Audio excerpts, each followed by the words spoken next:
Yes. This meeting is being recorded.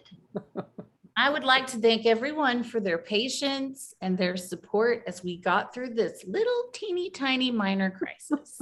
It's funny, everybody on this location scout is looking at me like, are you okay? And I'm like, yeah, this is me in crisis mode though, in case you guys are wondering. And they're like, we can totally deal with the art director be this, or the production designer be, if this is you upset, we are so good. They're so happy right now. Yes, now I will have the rest of the night. I will just be in complete and utter joy. So I'm going to hand this over to Gail and KARITH. We just need coffee. We're going to put you on the podcast too. So. Oh yeah, without question. I'm on board for that. So I'm not going to leave right now, but if I do need to leave, thank you everyone for coming. Meg, we'll see you on Thursday, and enjoy my friend KARITH. Thank you, Tiffany. Mm-hmm. Okay.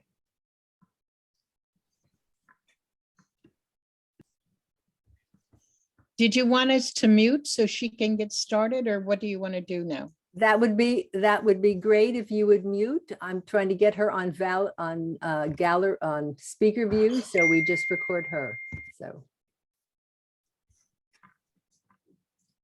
So I'm clear, this is not like a panel discussion. I'm just kind of getting to let loose and give a keynote about who I am and what I do and yes, how awesome it is to be joining you. Well, I certainly can do that. You just tell me when to go. Go. All right.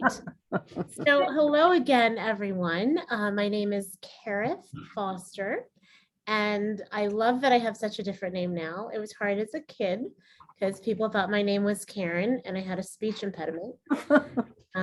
Many of them were like, oh, cute little brown girl, shame about that lisp. But now I appreciate very much having not only a unique name, but a unique calling, really. And a little background about me, I grew up in Plano, Texas, where it was an interesting upbringing. I was often the only person of color in my classes. Actually, that lasted not just from essentially second grade on, all the way even through my freshman year of college. And that was my normal, as everyone is coming from their own place of normal. But I knew I desired and wanted something more. And I found my way to Washington, D.C. for an internship program. I went to England and studied abroad for a little while at Oxford. I came back to the States and ultimately moved to New York. I got my degree in broadcasting, actually broadcast journalism, because from the time I was probably, 12 or 13, I always thought I want to be this beacon of light and truth in the world. And I thought the way to go about that was to become Oprah or Connie Chung, let me date myself.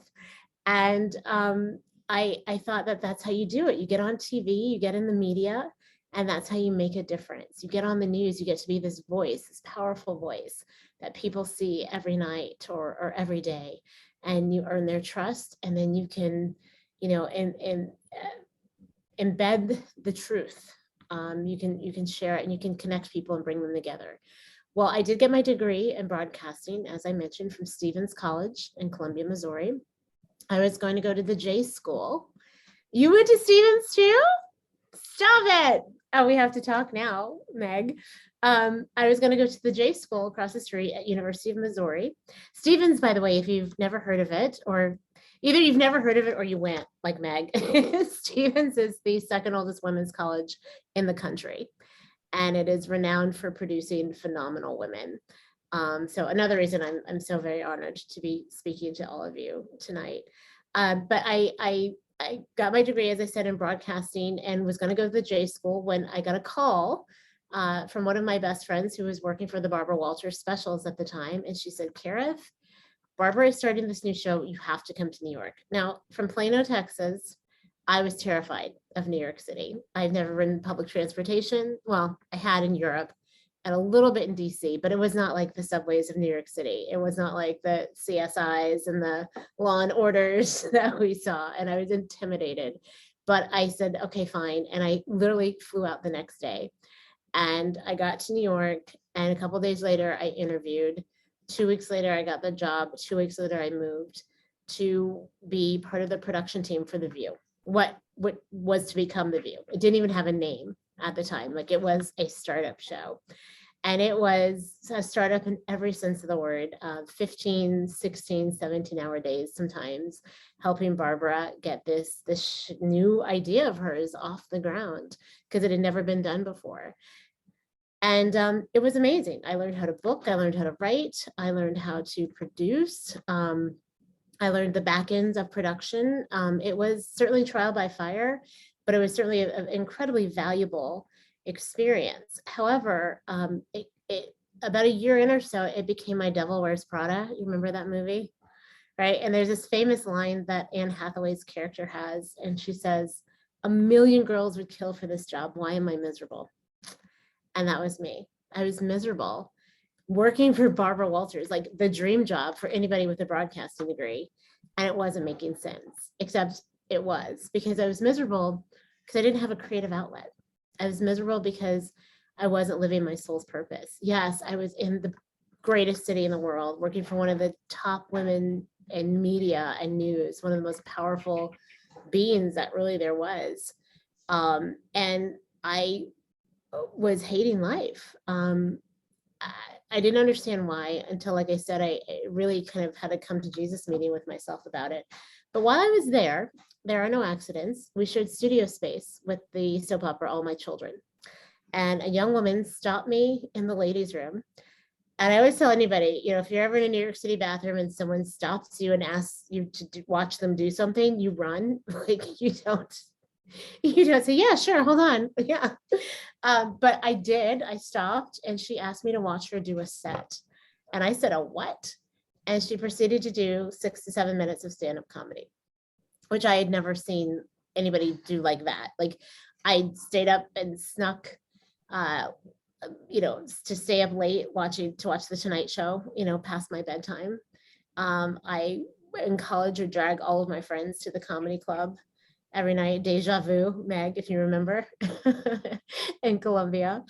And I always was, enamored with comedians and comedy, but I never in a million years thought it would be something I would do, because I was not the class clown. I made straight A's. I was kind of the goody two shoes. But what was so appealing to me was this freedom that came with it, a freedom that wasn't part of the whole journalism world, this ability to be completely authentic and real and still tell the truth, still reach people, still connect people. And so I said, how did you learn to do that? She said, I took a class. And I said, you think I could do that? She said, well, actually, I signed up for one and I don't think I can make it. You can take my place probably. So I was making no money. I mean, it was a startup show. I was the peon, like low man on the totem pole. And I think I went into my savings to get $300 out to take a stand-up comedy class. And the very first time I went on stage was at Gotham Comedy Club in Manhattan. At the time, it was on 22nd Street between 5th and 6th. It's now moved to 23rd Street between 7th and 8th. And that first 5 minutes that I ever did on stage, I felt seasick before I even hit the stage. I thought I was going to throw up. But to this day, I still have a couple jokes that I could probably use. Some might not be politically correct anymore. It has been 25 years. And we're in a different time, but they're still funny. And that was kind of my entree into the world that I'm in now. As wild as that may be, having been a stand-up comedian, having done it professionally for many, many years, but having been in the industry for 25 years now, what I feel that I've become is a master communicator, which is why I thoroughly enjoy speaking and engaging with other master communicators, whatever that medium may be. And what I learned in stand-up was that, well, the number one rule is, of course, be funny, but it's know your audience, right? And if you are going to convey an idea, a thought, a premise, a concept, with the ultimate goal being comprehension, understanding, laughter, you have to know your audience. And I traveled from Washington State to Washington, D.C. I even went overseas and did a TV show in Holland. And I learned to become a master communicator, but I also wanted to do something more.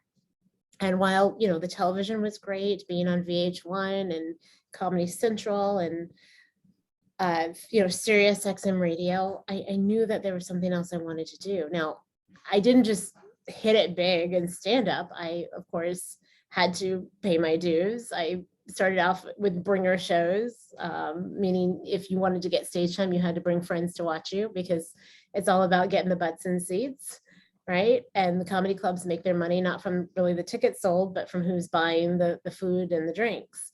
I produced shows. I worked in the basement of comedy clubs at night, calling people, telling them they won 10 free tickets for their birthday just to get stage time.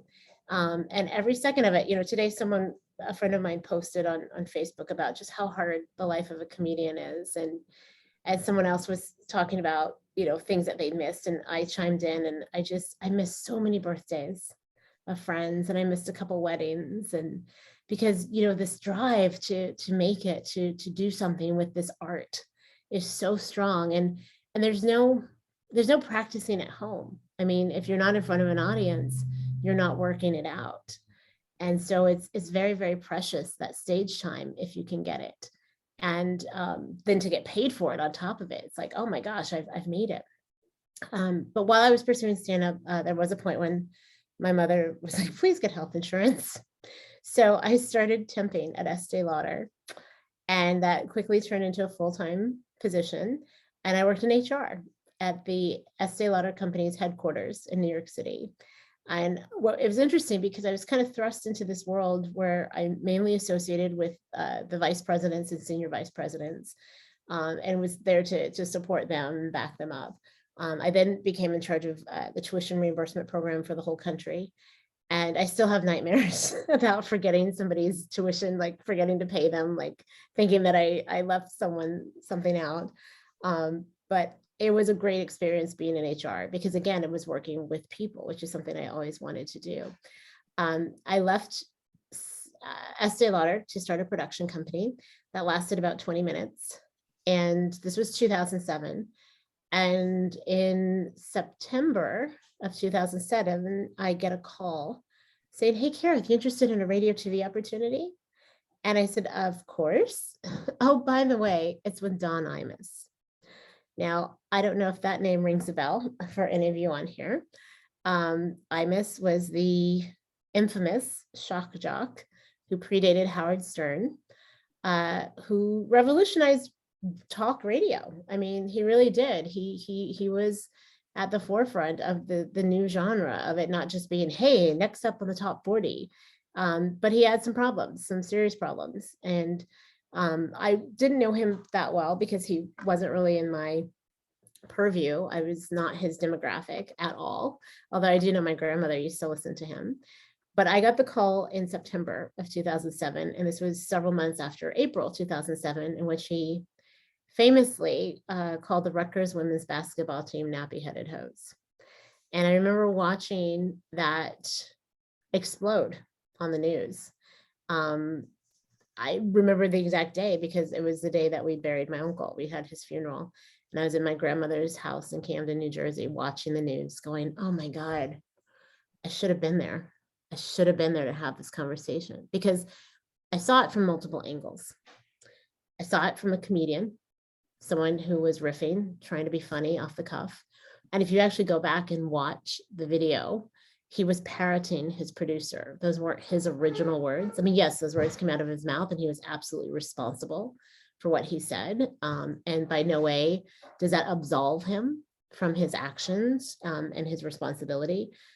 But he didn't know the weight of his word. He didn't even know what those words meant. I saw it from a Black woman who was like, I can't believe you just did that. How incredibly insulting, how gauche, how rude, how irresponsible, how hurtful to, you know, and especially after it did blow up, what it did was thrust these amazing young women into a spotlight that they didn't ask for.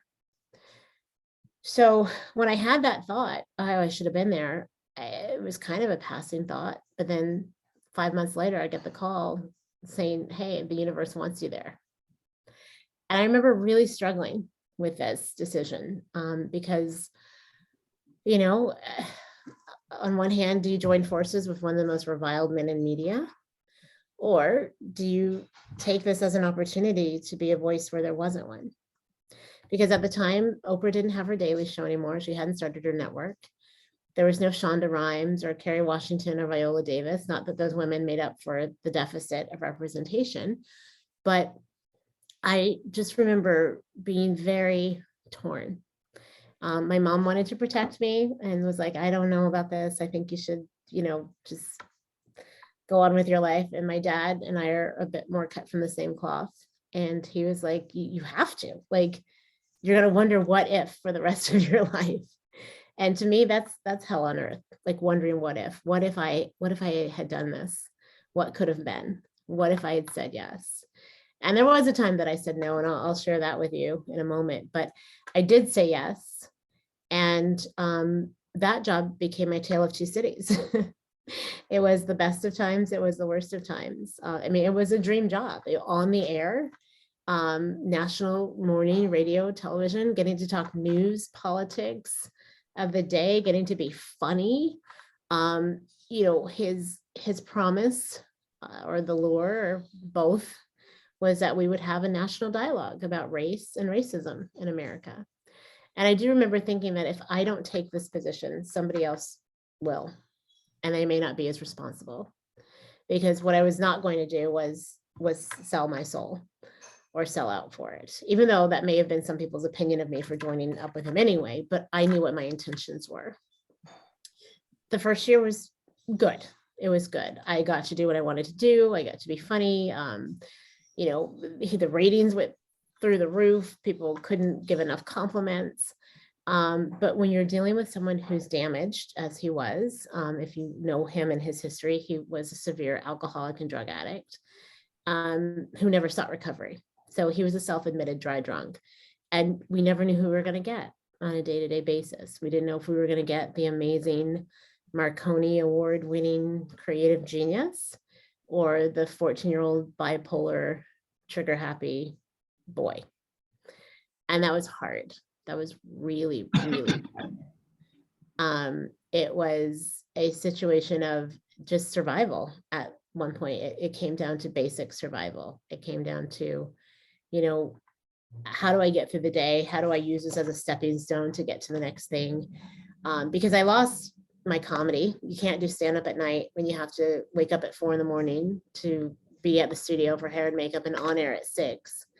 And that comedy was my release. It was my happy place. It was my joie de vivre. It was everything. It was how I got to express myself. And, you know, a lot of people, especially comics, will joke that it's therapy, but it's therapeutic for us and for the audience. And that's the idea. You know, comedy is supposed to be cathartic and healing, and it's an incredible tool for that. I was only there for 2 of the 3 years of my contract, because nearer to the end of year 2, it got to the point where there wasn't working with one another. He essentially, and I share about this in the TEDx talk I gave, he wanted me to be the voice that he couldn't be. And when I refused, he did everything to make my life a living hell, to the point where fans of the show would write me and say, Karith, is he really that mean to you? Because it's not funny anymore. Like, he was known as being a curmudgeon, but there was, it was to the point where it was very obvious that he was going out of his way to try to get me to quit. And he'd done this to other women previously. I mean, one of my good friends, Janice Dean, the chief meteorologist over on Fox News, she left him to go to Roger Ailes. So if that doesn't tell you what kind of a person he was, that, you know. And after I left, I was very relieved to do so. There was another incident involving a Rutgers student, coincidentally, a young man by the name of Tyler Clementi. And he took his life by jumping off the George Washington Bridge after his roommate, actually, and some fellow classmates, they outed him. They secretly recorded him with another young man and put it out there for the world to see. And I remember hearing that story and it just breaking my heart. and thinking nobody should feel that alone for whatever it is they think that sets them apart from the status quo, whatever it is they think that makes them different, that makes them feel like they don't belong. And I thought, what can I do? How can I help?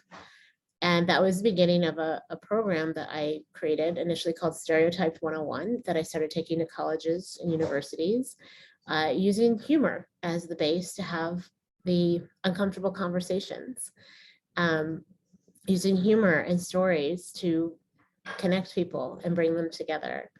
That was over 10 years ago. It has since evolved into what is now INVERSITY and INVERSITY Solutions, which is my company. And I've expanded to not just doing keynotes, but to doing workshops. And I have an online asynchronous curriculum. I actually now have leadership retreats, and I speak to corporations all across the world, as well as schools still in some school districts. And what my goal is to use all of the things that I've gathered along the way, all the tools, the humor, the broadcasting, the production, and create really intentional spaces for conscious communication, so that diversity, which is a word that I think has been hijacked, because we know it's supposed to mean something good, but unfortunately even the root of the word has divide and division in it. So we're really shocked that with all the diversity programming going on, we're not much further along than we've been, to revamp how we have the diversity conversation. So INVERSITY is still honoring, acknowledging,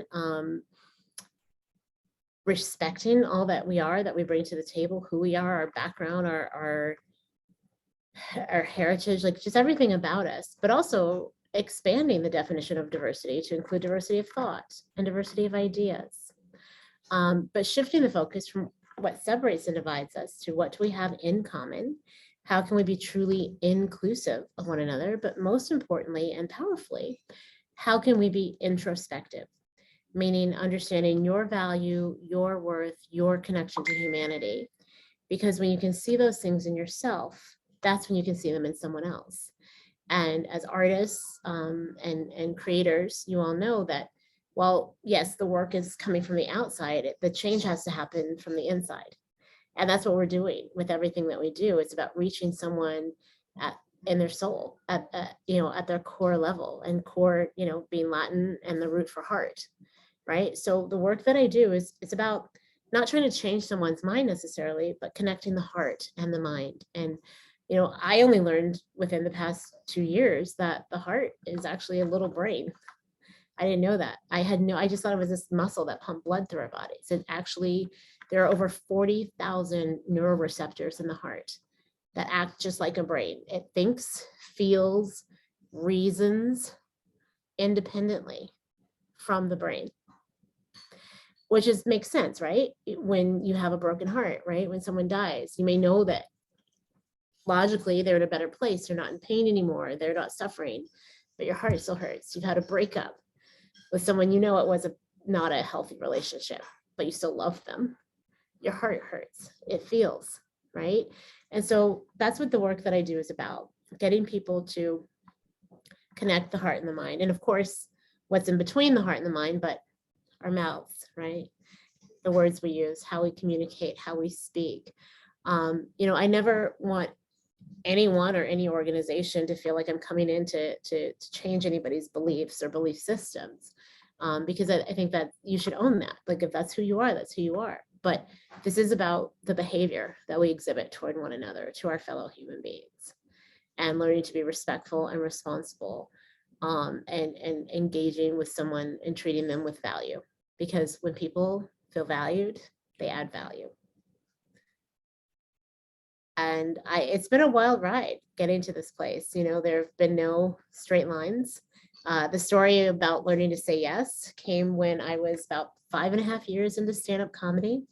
And I had a manager at the time who was wonderful. He was a great guy, but he was a little wet behind the ears.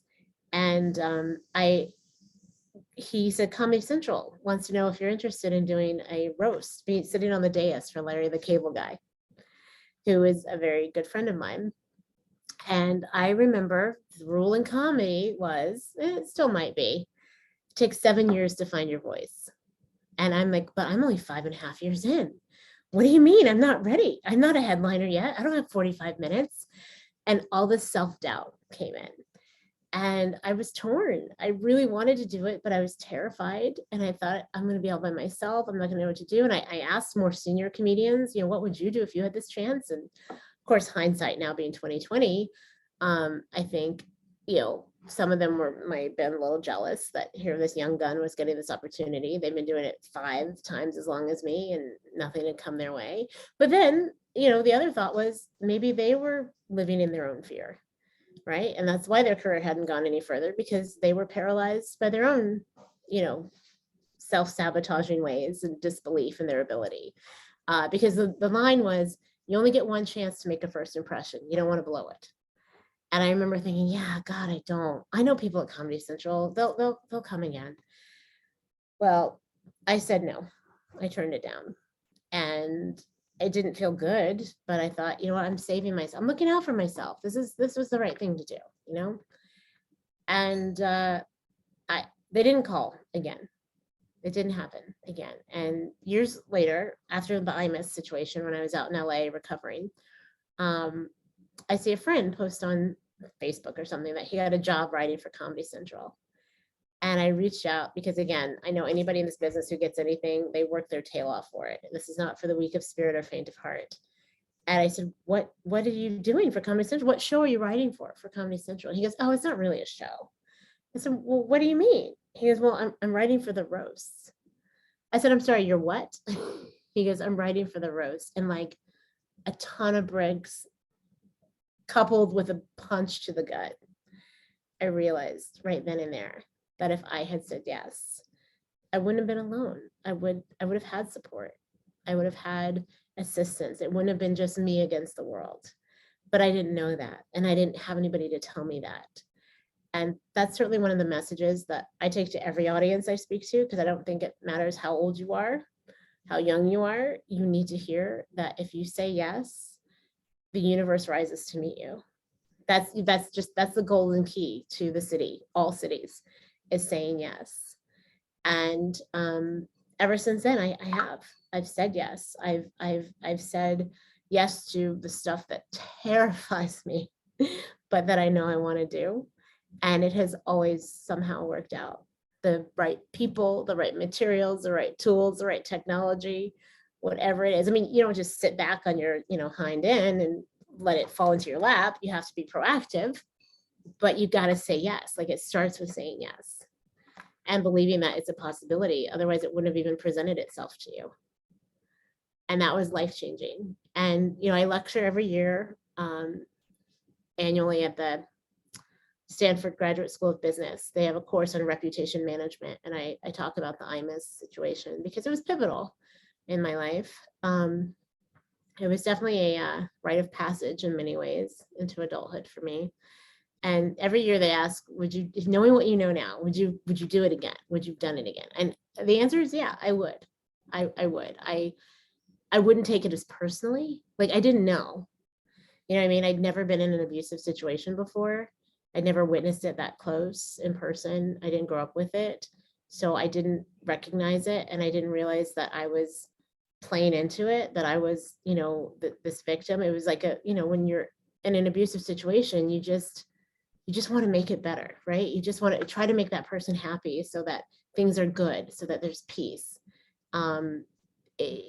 There's so many aspects to that. And then you think it's your fault. Oh, I did something wrong. I screwed up. I said the wrong thing. I didn't say the right thing. And I think a lot of us are feeling that right now, just in society, when we're dealing with so many things that are hot button issues, from, vaccines and the pandemic to what's happening in the conversations around DEI. We're all feeling kind of paralyzed sometimes by fear of not saying the right thing, fear of saying the wrong thing, fear of saying nothing at all. And we can't live in that fear anymore. And we gotta turn off the TVs. We gotta turn off the news. Like, that's having worked in that over 20 years ago. I saw what they were doing back then, and it's gotten even worse. And it's really, really unfortunate that there are so many people who are consumed, quite frankly, and critical thinking has gone out of the window. But we've got to get that back, because we are, as human beings, so powerful, and we've been giving that power away for so long, and we've been letting ourselves be lied to, be told that we aren't powerful. We've been, being told that something's wrong with us for whatever reason, and that's so not the case. It's so not the case. And so, for me to have the ability to use my comedy and my speaking to relay that message, I feel it's such a blessing. And I've married my passion and my purpose. And for other artists who get to do the same thing, I think that is so awesome. So I know we're coming up on time. I don't know if there wants to be a Q&A, but I wanted to just express from the bottom of my heart how grateful I am to have had this opportunity to share a little bit of my story with you. And I certainly want to open the floor if there are any questions, because I'm sure there was a lot I didn't cover. There's so many more, but one of the best things that came out of the whole IMUS situation was I wrote a book called You Can Be Perfect or You Can Be Happy. And this actually came, the catalyst was after the birth of my first child. She was very tiny when she was born. She was full term, 40 weeks, but very, very tiny. And she didn't latch initially to breastfeed. And she kept losing weight. And we didn't know that it was because she wasn't latching. I didn't know I was a first-time mom. I had no idea. And the pediatrician was like, oh, babies lose weight. I'm like, you don't go from 4 pounds 10 ounces to 3 pounds something. Like, that's not okay. Like, my kid's going to die if something doesn't happen. So we went back to the midwife, and the midwife said, hold on. And she went to the kitchen and she brought out some donated breast milk. And with a little tube, she put it in my daughter's mouth, who was 4 days old, 5 days old. And she literally, it was like watching a black and white TV turn color. And I lost it. I beat myself up mercilessly, because, that was that expression, you got one job, right? You got one job, is keep this person alive. And I was failing. And I had a very good friend come visit me. We actually share a birthday, and I introduced her to her Australian husband. And she said to me one day, Karith, look, you can be happy or you can be perfect. I choose happy. And of course, when she said that, a chorus of angels should have started singing, and heaven should have opened up. But it was just like, oh, thank you for the nice thing you're trying to say to cheer me up. But I never forgot it. I juxtaposed it. I changed it to you can be perfect or you can be happy. But it stuck with me. And what it really got me was how much of my life I tried to be perfect, right? Tried to be the perfect student, the perfect friend, the perfect girlfriend, the perfect daughter, the perfect employee, the perfect whatever. And what was that costing me? And it was certainly costing me happiness, but it was also costing me time. It was costing me money. It was costing me opportunities. It was costing me experiences. And I didn't want to live like that. So the book is really a giant note to self. But I realized that if I was feeling that way, other people were too.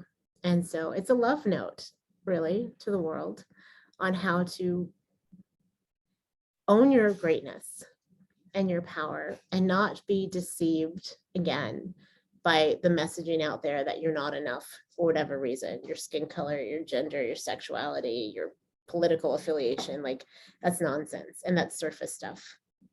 That's not who we are. So with that, I will gladly turn it back over to one of the Gales or Tiffany. Well, I'm still here, so I will chat. I don't know where they've gone, but they haven't come back for me yet. So thank you so much, Karith. That was beautiful. Can we all give a little round of applause? That was very inspiring. I'm a goosebump girl, and I got several of them. So thanks a bunch. And I did want to ask you about your book. When did your book come out, and had you ever considered writing a book before? Like, what was the inspiration for your book? Years prior, when I just started speaking, the thing was, if you really want to be an expert, you got to write a book. So I wrote this very little book that was accompanying one of my programs called Laugh Your Way to Happiness, 101 Ways to Have a Great Laugh. And it was literally just a book of listing 101 ways to how to get a laugh. And then this book came out in 2020. I did utilize that time because, all of my speaking engagements were wiped out for the entire year within a 72-hour period. So I had some time. I had some free time. You can get my book either on Amazon, or if you can go to my website, I can put it in the chat, and I can get you Please a put that in the chat so people can look you up. signed one. Your email, I mean, your, all of your promotions and things that you do. Absolutely. So, And will you tell us a joke? oh my gosh. You mean like one of my jokes or like a joke? Yeah, yeah. Oh, Honor us with a joke. I Karen. will. Okay, so I'm trying to think, because I was just at Plano Comedy Club, actually, House of Comedy. So I talked about growing up in Plano, right, and how it wasn't very diverse, at least when I was growing up. And I try to explain to people, that especially people who aren't sure, like, why I sound like this and look the way I do, because again, of the stereotypes of what we see of Black women in the media. For the people who are old enough and get it, I say, well, I'm a Huxtable, I'm straight off the Cosby Show, I'm a Huxtable. And people automatically like, oh yeah, her parents are professionals, she's educated, she this, that, and the other. I said, unfortunately, because of, the disgrace of Bill Cosby, I can't say that joke anymore. People think my dad tried to roofie my Girl Scout troop, which is, I think it's very funny. Obviously, it's a joke. But I did have someone at a recent school board meeting who saw that joke, which is many, many years old, and she flipped out because I was being brought in front of a school board to bring INVERSITY programming to them because they desperately needed it. And the only thing she had against me, because I don't even have an unpaid parking ticket, was that I was a comedian. And she made it sound like I was a streetwalker, the way she said the word comedian. I can't believe you brought a comedian and to talk to ours. And I'm like, do you have any idea what I've done with my comedy? Do you know how much money I've raised for AIDS and HIV? Do you know how many people's lives I made better who are at the end of their life and Sloan Kettering Memorial Hospital with humor and jokes? And so it's, there are people out there who are just living human trolls, and they just want to make everybody else's life miserable. They want to pee on their parades, and we can't let them. We can't let them do that. We can't let people rob us of our joy. I have some like jokes that I like. So what am I think this joke is very funny. It was an older couple who went to the state fair, and they've been going to the state fair for years. And every year there was a helicopter ride.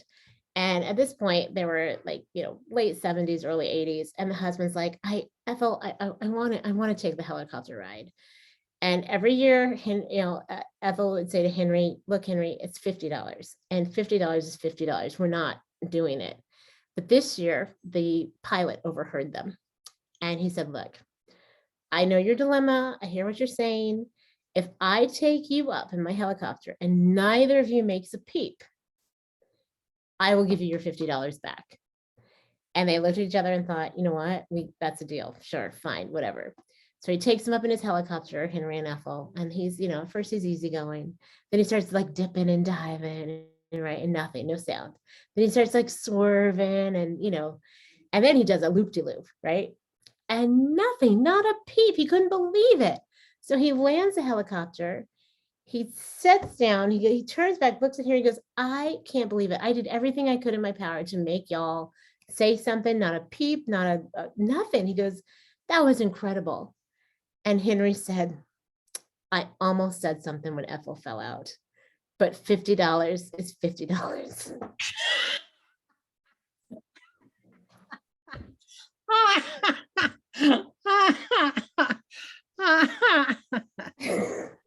That makes it. And you can swap it around. It's not sexist. It's just a funny joke. Yeah. Funny joke. Okay. Hold on. I see some. What is my opinion? Oh, Will Smith, Chris Rock. So, yeah. So that's a great question. My opinion on the whole Will Smith, Chris Rock thing. Well, there's so much to this. I mean, talk about like a loaded situation. And again, I saw it from multiple angles, right? I saw it from Chris Rock being a comic, trying to riff and do something. Now, I will say this. I know him. I know his family very well. I can't believe that someone who wrote and directed the movie Good Hair would have the audacity to talk about a Black woman in her hair. being the father of 2 Black young girls, women now, and a ex-wife. Like, how do you not know what a sensitive topic that is? I find that very hard to believe. Do I think Will Smith overreacted publicly? Absolutely. He should not have done that. It should have been something that should have been handled off stage. Like, that was it was a no-win for everyone. It really was. People wanting to throw Jada under the bus for giving him that look. I think, women give their husbands looks. You know what I mean? Like, are you for real? I do also find it interesting that, Pfizer came out with the alopecia drug not long after that, and they sponsored the Oscars. So there's a lot to look at. Okay. You know what I mean? It's, what's that expression? Give them theater and give them circus and bread. Mm-hmm. Right. So I think we can't be, I don't know, we just have to take everything with a grain of salt and dig a little deeper, just to, because there's always a backstory, Yeah. there's always a backstory. Tiffany, if I could ask a question. Okay. I have to say that you mentioned a couple of times about with schools and stuff like that, and you said you were from Plano.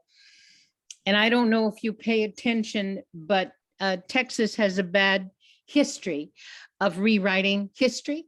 Okay, I don't know if you're familiar with one of their new rules that Plano Independent School came out with. But I just thought, KARITH, you might be interested. They want to remove the term slave from the history book and replace it with indigenous labor, which immediately in my brain, well, what happens to the American Indian that we call indigenous? And anyway, I was just wondering if you had heard about it, or because I have a friend of a friend who was teaching there, and I'm not going to say that, and he quit. Yeah. There's a reason I'm homeschooling. Let me just put it that way. Because there's a lot of crazy going on right now. And one of the modules in my curriculum is, getting people expressly to know history and to know as much history as they can. So, because history was written by the people who had the ability to do so, right? And rewrite, yes. And so we have to be very cognizant of that and what their intentions are, their goals are. And there's a lot out there that being altered and changed. And I mean, I think they say you can change the beliefs of a generation within a generation if you don't keep the real history and the real information out there. Right. Okay, thank you. No, absolutely. I hear you loud and clear. And it's, what it takes? It takes us saying something. It takes us, I'm part of an organization called the Policy Circle, which I think a lot of people assume it's nonpartisan, and it's not about politics, but about policy and how to affect policy and how to get involved on ground level with what is happening in our communities. And there are so many people, especially women, who think, oh, well, I've never run for office before. I can't do that. I've never been on the school board. It's like me saying no to the Larry the Cable Guy roast. There's no perfect time to do any of this. The time is now. The time is now. And so, you join up, and as a non-Plano resident, I mean, you have to be part of your city council, go to the school board meetings, raise your voice, because guess what? Those people, they get heard, they get heard, but you have to show up and you have to have a voice. You got to say something. You can't just read it in a newspaper and be like, oh, that's terrible. Yeah. That does nothing. That's basically, silence is consent, right? You're basically saying, you know what, you have permission to keep on doing this. I don't have time. I'm too busy in my own life. And I get it. We all are. But we have to, at some point, and it doesn't take that much effort. It really doesn't. But if it's that important to you, you got to say something. Just because you don't have kids in the school district, or you don't, you got to do something. Yeah. My boss says, I love it when he reminds me of this, but what we permit, we promote. Yeah. Exactly. That's pretty much what you're saying there. Yeah. Well, I think we've come to the end of our time. Kara, thank you so much for sharing your spirit with us and all the things. I know that we could continue. Oh, what is it? They want to rename slavery to what? Involuntary relocation. Oh my gosh. So we have a lot of work to do in this world. But thank you for sharing your time with us and your story with us, and what an interesting, colorful background you've had. Yeah. That's just amazing. I'm glad we got to scratch the surface a little bit and get to know you a little bit better. And thanks for all the work that you're doing out in the world, connecting the heart and the mind. Can I ask one thing before we go? Yes. And that is, Karith, do you have another appearance coming up in this area? I know that Tiffany has been able to see you.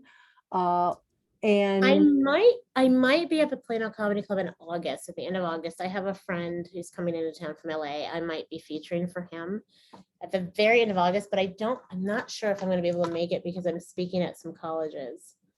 So I as soon as I know, I will let Tiffany know so she can blast it out to you guys. Yes, please. We would love to be a fun little outing for us to go see That her would do be awesome. right, ladies? Yes.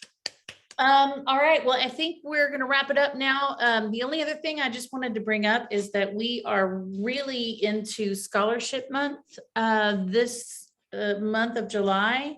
And I also wanted, this is a great little segue to introduce Percy Jack, who is with us this evening. He's going to be our LGBTQ liaison moving forward. It's a new position that we feel is necessary for women in film, so that we have those stories coming in and ways that we can support women that are trying to get work that maybe are, don't know about women in film, don't know about us. That's going to be our liaison between supporting that community. And we're very happy to have you, Percy. He is a million miles an hour doing all the things, in charge of all the stuff. And we're so happy to have him as a member of Women in Film and to be a voice. Percy, did you want to say anything? It's a new position. Mapped out. Hi, can you hear me okay? We can, yes. Hi everyone. Sorry, I went from video to a picture, but we were actually having dinner, and so I didn't want you guys to hear the background noise of everybody. But thank you so much, Karith, for your presentation and your voice and your experience and the role that you play. And thank you, Tiffany, for allowing me to serve as the ambassador for you guys. I like what you said is just a minute ago about what you permit, you promote. And so I try to be a ally for everyone, because when it comes time for me to need them for my support, I hope that they support me as well. And so that is why, Karith, I have started saying yes to as much stuff as I can, because I don't know in what space the other person that might replace my no with a yes will serve. So thank you again, ladies and gentlemen. I think there was another guy on the call as well. Oh yeah. So thank you all. And I will do my best to represent you guys. So be sure to let me know where I can appear and what I need to do, and I'll do my best. Thank you, Percy. Gail, Veep, you got anything before we check out? I would just like to encourage everybody to keep their eye on the Women in Film Dallas webpage, and to know that scholarship application information will be posted there soon. And also we have an event coming up in August, which is our first major in-person event. We're calling it this year the Women in Film Dallas Symposium. So save the date August 20th, live in Dallas, actually Farmers Branch at Media Tech Institute, and more information will be forthcoming. So we're Yes. excited to gather. as a- Save the date on the 20th. It's going to be a really good experience, and happy to be doing this. It'll take place at Media Tech.